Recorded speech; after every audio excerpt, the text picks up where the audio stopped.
రాజకీయ పార్టీలు బయట కూర్చున్నా లిసనింగ్ చక్కగా మాట్లాడారు, టెన్షన్ లేకుండా మాట్లాడారు, లేకపోతే ఇబ్బందిగా ఉండేది. కొంచెం నేర్చుకుంటున్నాం. మిమ్మల్ని చూసి మేము నేర్చుకోవాలి సార్. మీరు సీనియర్ అంటే కొంచెం అదే I'm only joking. Over 75 years youth అయిపోయారు, ఓవర్ 55 years ఓల్డ్ పీపుల్ అయిపోయారు. ఎగ్జాక్ట్లీ అంటే సార్ ఇప్పుడు నాకంటే వాళ్ళు ముగ్గురు బాగానే మాట్లాడారు, మీకు కూడా బాగా నచ్చింది. కానీ నాకున్న కంప్లైంట్ ఏంటంటే, చూడండి రాజకీయ పార్టీలు ఎంత కన్వీనియంట్ గా మార్చుకుంటాయి. అవతల పార్టీలో ఉన్నప్పుడు వీళ్ళు విమర్శలు చేస్తారు, వీళ్ళ దగ్గరికి వచ్చినప్పుడు వీళ్ళు వాళ్ళని అంటారు. ఇప్పుడు వెంకటరెడ్డి గారు మేమంతా ఒకటే, మీరు మార్చుకుంటే తప్పేందని ఈయన మాట్లాడుతున్నారు. సో చాలా కన్వీనియంట్ గా పొలిటికల్ పార్టీస్ ఎలా ఇష్యూస్ ని మార్చుకుంటే చూడండి, కనపడుతుంది క్లియర్ గా. ఒకటి ఇది పాలిటిక్స్ బ్లడ్ స్పోర్ట్ అంటారు. బ్లడ్ స్పోర్ట్ అంటే రక్తం కారే ప్రొఫెషన్. ఈ ఎక్కువ రక్తం అంటే ఇది ఫినిష్. కెరియర్స్ ఫినిష్ అయిపోతాయి, లైఫ్ ఫినిష్ అయిపోతాయి, ప్రాపర్టీస్ ఫినిష్ అయిపోతాయి. పాలిటిక్స్ చాలా చాలా వైలెంట్ స్పోర్ట్, కానీ కనపడదు, అలా కనపడదు. ఇది కిక్ బాక్సింగ్ అంటే వైలెంట్ స్పోర్ట్. దీనికి విక్టిమ్స్ కాదు, సర్వైవర్స్ ఎవరు ఉండరు సాధారణంగా, మనం చూస్తున్నాం కదా. పాలిటిక్స్ దాని తీరు అది. ఆఖరిలో చాలా పెద్ద వ్యక్తి అన్నాడు, all politics ends in failure. అంటే అంతా రాజకీయం ఆఖరికి ఫెయిల్ అయిపోతారు. మీరు ఈ మధ్య కాలంలో ఒక ఆర్టికల్ రాశారు తెలంగాణ ముఖ్యమంత్రి గారి గురించి, నాకు గుర్తుంది. రిజల్ట్ కంటే ముందే రాశారు. మీకు ఎవరు అక్కర్లేదు, వారు ముగ్గురు మాట్లాడిన చాలా చక్కగా చెప్పారు. నేను కొత్తగా వాళ్ళు చెప్పిన దానికి యాడ్ చేయటం కష్టం. కానీ ఒక చిన్న విషయం మీ దృష్టికి తీసుకొస్తున్నా. మన దేశంలో famous prime minister Rajiv Gandhi, తర్వాత పివి నరసింహారావు, దేవేగౌడ, వాజ్పేయి, గుజరాత్, అందరూ ఓడిపోయారు కదమ్మా. ఓడిపోయారు కదా, వాళ్ళు ఓడిపోయాక డిస్గ్రేస్ లో వెళ్ళిపోయారు కదా. అంటే మన మిత్రులు ఒప్పుకోపోవచ్చు. డిస్గ్రేస్ అంటే వాళ్ళు మళ్ళీ అడ్రస్ లేకుండా పోయారు కదా. నేను దగ్గర చూసాను కాబట్టి చెప్తున్నా. వాజ్పేయి గారి స్థితి ఏమిటి పదవి పోయాక. సరే, మన్మోహన్ చాలా హ్యాపీగా ఉన్నారు, మన్మోహన్ సింగ్ గారు, అది వేరు. రాజీవ్ గాంధీ కెరీర్ అయిపోయింది, అసాసినేట్ అయిపోయాడు. పివి నరసింహారావు గారు జైలుకి వెళ్ళే పరిస్థితి, ఎంత నాశనం పరిస్థితిలో చచ్చిపోయాడు ఆయన మనందరికి తెలుసు. So all politics ends in failure. ఎవరైనా ఎల్లకాలో ఆ సింహాసనం మీద కూర్చుని ఆఖరి వరకు అనుకుంటే, ఆ వ్యక్తి అన్న మాట ఏమిటంటే, all politics ends in failure except when they are suddenly cut off. చెప్పబెట్టు సడన్లీ అంటే, ఒక వ్యక్తి నేను రిజైన్ చేసి వెళ్ళిపోతున్నా, నాకు ఈ పదవి ఇంకా విసుకొచ్చేసింది, లేకపోతే అసాసినేషన్ మరణించడం సడన్ గా, అప్పుడు మనకి ఇప్పుడు ఆ గుర్తు అలా ఉంటుంది. రాజశేఖర రెడ్డి గారు చచ్చిపోయినప్పుడు ఒక ముఖ్యమంత్రిగా మన మైండ్ లో ఉండిపోయింది, అంతే కదా. ఆయన ముఖ్యమంత్రిగా మరణించాడు. సో ఇది మనమేమి పాపం, వీళ్ళకి పదవులు వచ్చినాయి 10 సంవత్సరాలు. నేను ఈ పదవులు మరి నేను అన్న మాటకి ఆయన ముగ్గురికి కోపం వచ్చేస్తుంది. వాట్ హావ్ దే కాంట్రిబ్యూటెడ్ అని కూడా నేను అడుగుతాను. What have they contributed frank గా అడుగుతాం. అదే నేను ఇది చేసానని, అది చేసానని, ఇది చేసానని సరే ఒప్పుకుంటా. సో అది హిస్టరీ బుక్స్ ఇది తప్పదు. ఈవేళ 541 మంది, 42 మంది ఎంపీలు ఉన్నారు. యావరేజ్ మీద వీళ్ళలో తిరిగి వచ్చేది 30% వస్తాయి. అంటే 100కి 70 మంది వాళ్ళ టికెట్లు ఇవ్వకపోవచ్చు, డిఫీట్ అయిపోవచ్చు, ఫెయిల్ అయిపోవచ్చు, ఓడిపోవచ్చు, ఏదైనా. తిరిగి 530లో వచ్చే 540లో వచ్చేది దాదాపు 175, మాక్సిమం 200 మంది. ఎమ్మెల్యేలు కూడా 175 మంది ఉన్నారు. మీరు ఎలక్షన్ అవ్వాక కూర్చుంటే చెప్తా, ఈ 175లో 40 మంది తిరిగి వస్తారు. ఎవరు వస్తారు, ఏ పార్టీ వస్తారు నేను చెప్పట్లేదు, అది యావరేజ్ గా. కొంతమందికి టికెట్లు ఎవరు ఓడిపోతారు, ఏవో అవుతాయి. ఇది మార్పు అనేది మన దేశంలో ఇది రూటీన్. గాంధీ గారు గుడ్ మ్యాన్, 2 సార్లు గెలిచాడు, లేకపోతే ఇంకోళ్ళు. ఇది బ్లడ్ స్పోర్ట్ అంటే ఎక్కడ ఆగం. మన దేశంలో ఇంకా కొద్దిగా నయం.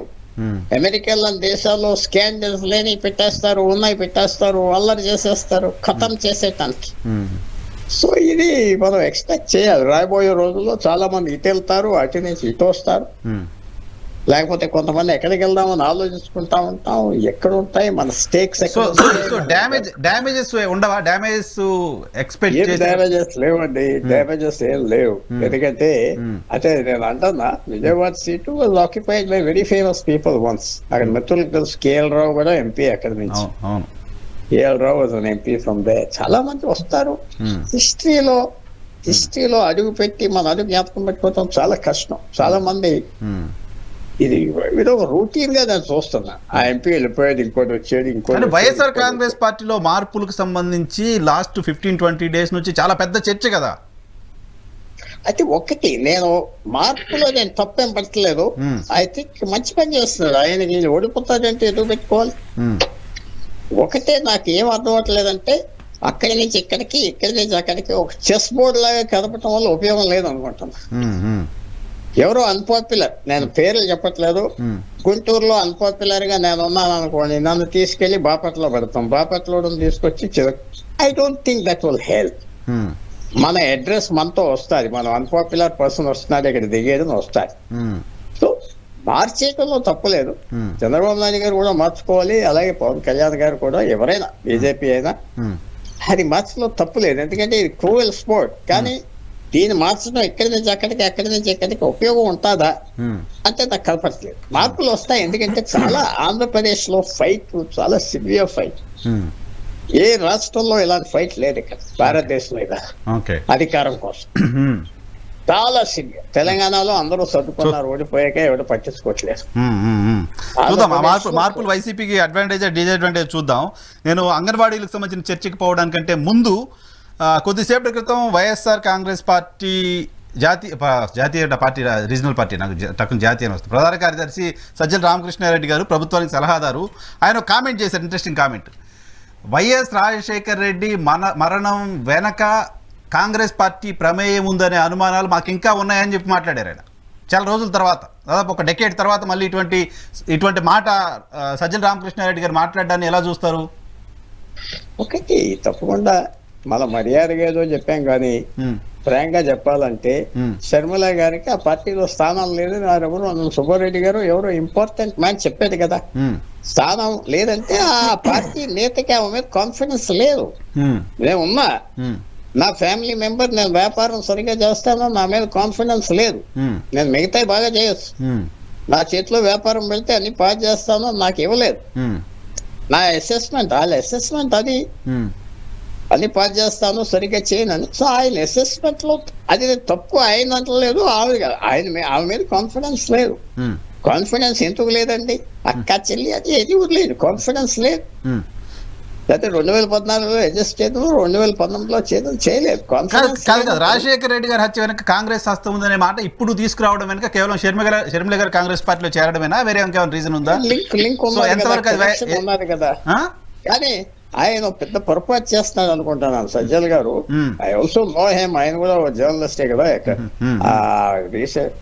ఆయన పెద్ద అంత ఊపు వచ్చేస్తుందా ఆ వల్ల అంటే చాలా మంది ఎస్ నో అంటున్నారు. అంత ఇంపార్టెన్స్ ఇవ్వాలా, కొంచెం ఇగ్నోర్ చేస్తే బాగుంటుందా, క్యాజువల్ గా తీసుకుంటే బాగుంటుందా, అది నేను అనుకుంటున్నా. వాళ్ళు ఇంకో రకంగా అనుకోవచ్చు లోపల ఏమున్నదో.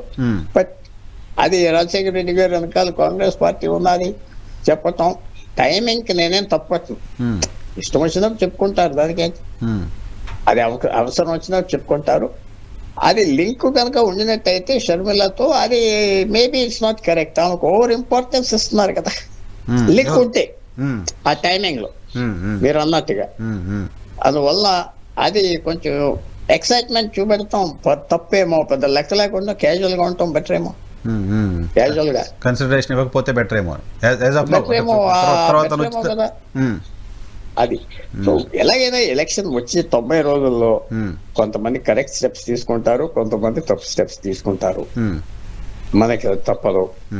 ఈ మే 15వ తారీఖు అన్ని తేలిపోతాయి. మే 1కో ఎప్పటికో ఇవాళ అన్ని చూసి కొన్ని కరెక్ట్ స్టెప్స్, కొన్ని తప్పు స్టెప్స్, కొన్ని తర్వాత మనం అనలైజ్ చేసుకోవచ్చు. కానీ ఇప్పుడు జరగబోయేది జరుగుతుంది, మనం చూస్తున్నాం కొన్ని, అది కరెక్ట్ అనిపించట్లేదు, అది తర్వాత ఎలాగొస్తుందో మనం చూడాలి. కానీ చాలా చివరిగా మీతోటి ఈ అంగన్వాడీల పైన ఎస్మా ప్రయోగించటం అనేది రాజకీయంగా వైఎస్ఆర్ కాంగ్రెస్ పార్టీకి ఏ మేరకు నష్టం చేసే పరిస్థితి ఉంటుంది? ఒకటి మనకి రాజకీయంగా ఇప్పుడు కండెమ్ చేయొచ్చు, అయ్యో అది వాడారు, అది వాడకూడదు అని, అది టైమింగ్ కూడా కరెక్ట్ కాదని. కానీ మనం నేర్పాం కదా, ఈ టైంలో గొడవ పెట్టండి అని ఎలక్షన్ మందులో వీళ్ళందరికీ నేర్పాం కదా, ఇవాళ నుంచి కాదు కదా, 5-10 సంవత్సరాల నుంచి నేర్పాం. వాళ్ళు స్ట్రైక్ మీద వెళ్ళారు, ఇంకా మంది వెళ్తారు. ఏమి ఇచ్చినా కొంతమంది కరెక్ట్ డిమాండ్స్ ఉన్నాయి, కొన్ని కరెక్ట్. చాలా మంది నాకు ఇందాక మాట్లాడుతున్నా చెప్పారు, చాలా మంది సింగిల్ విమెన్ ఉన్నారు పాపం, ఇంకో ఎర్నింగ్ మెంబర్ లేరు ఫ్యామిలీలో, వాళ్ళు మంచి పని కూడా చేస్తున్నారు. వాళ్ళకి ట్రైనింగ్ ఇచ్చి పెంచి వాళ్ళకి ఇంకా శాలరీ పెంచితే బాగుంటది, ప్రొడక్టివిటీ పెంచితే బాగుంటది నేను అనుకుంటున్నా.